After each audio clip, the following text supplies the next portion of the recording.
Hi guys, it's Justine here from I Should Read That, and today I am bringing you my January wrap-up. This is slightly delayed because one, I've been a bit unwell, and two, I have just come back from holiday, so we're a little later than usual, but I wanted to talk about what I read in January because I read some really great books. So I have my reading journal here. I'm trying to take care to record a lot more of what I'm reading this year, so I'm making sure I'm filling it out. I have my stats here as well. So some of these numbers won't necessarily add up because, for example, I read some books as both ebooks and physical books. So I read 9 books in the month of January.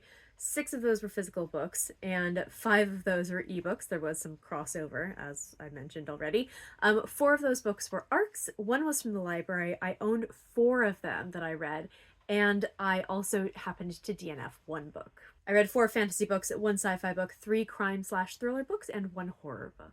So it's a nice little mix of genres there. It's a nice mix of library books, ARCs, and owned books. It's kind of a balance that I'm trying to strike a little bit this year because I do tend to favor one over the other. So I'm very pleased with myself this month. So the book that I DNF'd this month is How to Lose a Goblin in 10 Days. The name of the author is escaping me, but I'll put the cover here as usual. And I think what it comes down to is that cozy fantasy is just not necessarily for me. I am full of whimsy. I'm a very whimsical person. You probably know that if you've been here for a while, if you know me in real life.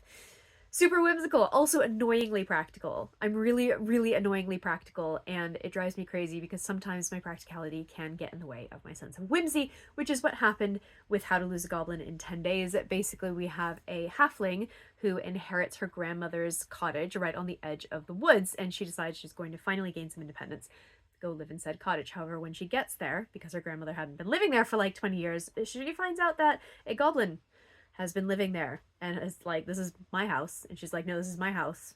And they go back and forth and they decide whoever leaves first, loses the cottage. There's a will. Get yourself a nice halfling lawyer. That is legally your cottage. Boom, boom, 5 pages, book's done. Right? I absolutely hate that about myself. I cannot let go of that sense of practicality. So this one was just not for me. I think it's going to be really cute for the right reader. It just happened to not be me. So I had a very slow start to my reading year because I was focusing on a very long book, and that was The Bright Sword by Lev Grossman. I talked in my reading resolutions video that I want to make sure that I'm reading some more of my longer books this year because I love a long book. However, I find that I'm much more often reaching for shorter books because I want to reach numbers and be able to talk to you guys about lots of different things. So I want to be sure that I am reading long books this year. Lev Grossman was my place to start. It was my first book by him, and I absolutely loved this. This is a retelling of the Arthurian myth, and unlike a lot of the retellings that I am very familiar with, this one happens to take place after he has died. So we follow a young knight named Colum who is very talented but very poor, and he sort of runs off from where he lives up north, I believe in Scotland, and he goes down to Camelot. He's totally ready to try to prove his worth and see if he can become a knight of the Round Table, and he finds out that King Arthur died 2 weeks previous. What results is a fractured Britain that has only just been unified. King Arthur was kind of the glue that was holding all of these kingdoms together, and there is much question about what is going to happen to Britain, what is going to happen to the people, and who is going to be in charge because, of course, he had no heir. I'm not hugely familiar with the King Arthur story. I have seen The Sword and Stone. I loved Monty Python the Holy Grail when I was a kid, and I have just kind of the bare basics of what I got from The Mists of Avalon when I read it in high school.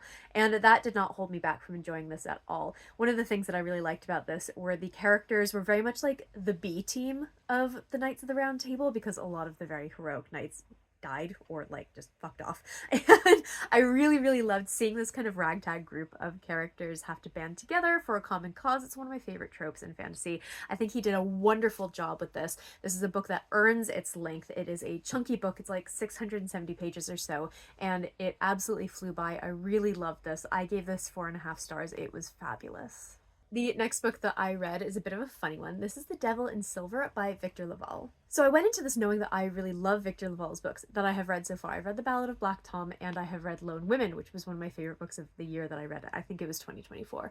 And I had kind of a funny experience with this one because I wasn't hugely keen on the first half, but I completely and utterly loved the second half. So this is a horror book that takes place in a psychiatric ward, and we have our main character, Pepper, who has been involuntarily committed after an altercation with the police. This book takes place almost exclusively inside of the ward. We meet all of the other people who are living there, and we also find out about this strange story of a supernatural being that is stalking and killing the patients inside the ward. So I think that horror is the perfect genre to tackle topics like institutionalization and racism and such as we get in this book. And I think that Victor LaValle did a wonderful job with that. This is one of those books that is more about the horrors that humans inflict on each other rather than the sort of supernatural aspects of the book. If you're coming into this looking for something that is super, super, super supernaturally horror, you're probably not going to enjoy how little of that there is. But he does such a wonderful job of creating a sense of claustrophobia and horror with Pepper's experience. Now, it's funny because, as I said, I didn't love the first half of this book so much, and I think that's because I was reading this partially on Kindle. I was reading it just before bed. I was tired. I was reading it in that format, and I think that something about it just wasn't clicking when I was reading it that way. It was taking me ages. It took me like a week to read 200 pages, which is very unusual for me.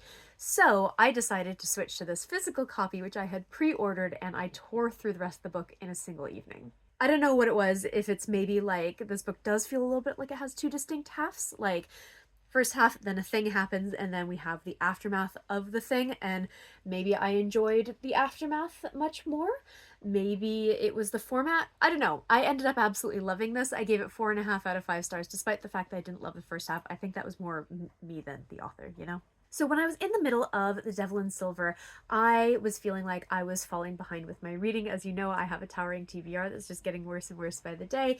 I really felt like I needed to buckle down and read some more. So I did my little 7 books in 7 days challenge that I have been doing for myself for a few years on TikTok mostly.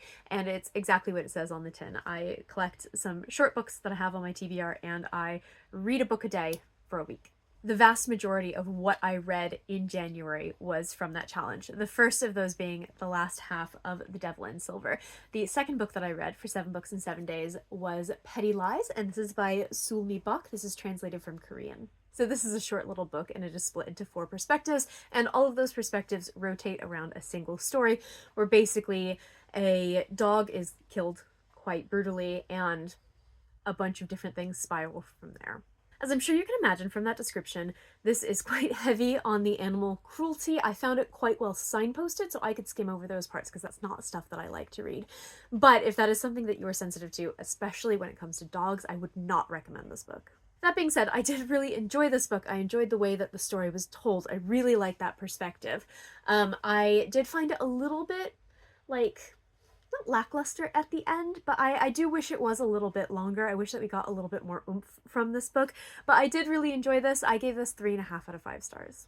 For this challenge, I also read Strange Buildings by Yuketsu. This is a new book that is coming out at the end of February. This may be one you're familiar with, it may be one you're not. It's the 3rd book from this author who is a Japanese YouTuber who uses pictures and images to tell stories. And so we also had Strange Pictures and Strange Houses that came out last year, which I really loved, both of those books, and this is the newest one that is coming out. So I really, really liked this one. I, as per usual, really enjoyed the way that he uses the floor plans in this case and a lot of images to tell this story. It's a little bit of a funny one to describe, but essentially you are given 11 files, seemingly unrelated stories, unconnected stories, and you end up with the author putting this all together and figuring out what the mystery is. I just think Yuketsu's books are really, really fun. I really enjoyed this one. I think it's probably, Strange Pictures is probably my favorite, and then this one is the second, and then a close third would be Strange Houses. I just think it's so much fun. It's a little bit longer than the others. I have a physical copy, but I sent it to my friend so that she could read it, so I don't have it here to show you, but it's about 400 pages, so it's a bit chunkier than the other ones. And I felt like this one really, really, again, utilized that format well. And I think that because it was a little bit longer, there was a little bit more oomph behind it, if that makes sense. So I gave this one 4.5 out of 5 stars. It's out at the end of February. If you guys enjoyed the previous 2 books, I think you'll also really like this one, especially Strange Houses with those floor plans. I also read A Long and Speaking Silence by Nevo for this challenge. This is the latest book that is coming out in the Singing Hills cycle. It comes out in May from Tor Books. This is a fantasy novella. If you are unfamiliar with the series, we follow a cleric who basically wanders their fantasy country that they are in and collects stories and culture from the various people that they meet on the way. And this book is a little bit further back in time. This is right after Cleric Chi has become a full-fledged cleric and not just a novice. And I believe that this is their first sort of trip out into the world by themselves. This is wonderful. I absolutely adore this series. If you haven't discovered it yet, I would highly, highly recommend it. It starts with the Empress of Salt and Fortune. But what I really liked about this one is that it had a lot to say, especially about refugees. It had a lot to say about letting people in and keeping people safe, but also where cultures can clash. It feels very relevant at the moment. I believe Nevo lives in the States, and I just really, really adored it. A lot of this book has to do with kindness and patience and doing the right thing, and I really liked that. I gave this 4 out of 5 stars. It's a great read. For this challenge, I also read 2 more Lumberjanes graphic novels. So this is number 17 and 18. For Christmas every year, Scottish Husband gets me a couple of these books. We are almost at the end of the series though, which makes me very sad. These graphic novels, they're so fun. They're basically like, imagine a Girl Scout camp, but there's lots of supernatural beings and cryptids and gods that live in the woods, but it's also really lovely and happy and cozy and squishy, and it's all about friendship, and it's just great. I mean, it's more of the same. If you've read the previous 16 of these, then you kind of know what you're getting yourself into, but one thing I really enjoyed from these, especially from, I believe, number 18, is we get a little bit more of the history of the camp, which is great. I gave both of these 4 stars. The last book that I read for 7 books in 7 days, I only managed the first half of it, and I finished up the book after the challenge had ended. But this is Platform Decay by Martha Wells. This comes out in May, and it is the next book in the Murderbot series. I feel like we all know about Murderbot by now, but if you're unfamiliar, Murderbot is basically about a Android security unit who hacks its governor module that controls its behavior, and it essentially gains free will. All Murderbot wants to do is watch trashy television shows and be by itself. However, it's stupid humans keep getting into trouble, and of course in this book we get more of that. Platform Decay feels like it stands alone really well within this series because although it does carry on a little bit of storyline from the previous ones, if I'm remembering correctly, it's also basically a rescue attempt, and it's really fun, and Murderbot just goes in and does Murderbot stuff, and it was really enjoyable. If you enjoyed the previous ones, you're gonna like this one. Like, that's why we love these series so much, right? I gave this one 4 stars. It's a really, really fun read. And last but not least, for the month, I read 1-2 Buckle My Shoe by Agatha Christie. I got this one and have since returned it to my local library. This is a Poirot. I love Poirot. He is my favorite of the fictional detectives, and I cannot get David Suchet out of my head. He is just absolute perfection. I actually want to track down the adaptation of his for this book. But one of the things that's really fun about this is that usually it feels like in a Poirot novel, something happens, Poirot comes in, twirls his mustache, is very Belgian about everything, and is incredibly clever and solves the mystery. What I liked about this is that he was real stumped. He was very stumped with this one. There's a lot of kind of espionage and spy hijinks and government secrets and such in this one, and Poirot's little brain cells almost didn't get there. I also really enjoyed the fact that Poirot's dentist is murdered. Right after he goes to see the dentist. Poirot does not like the dentist, which, like, samesies.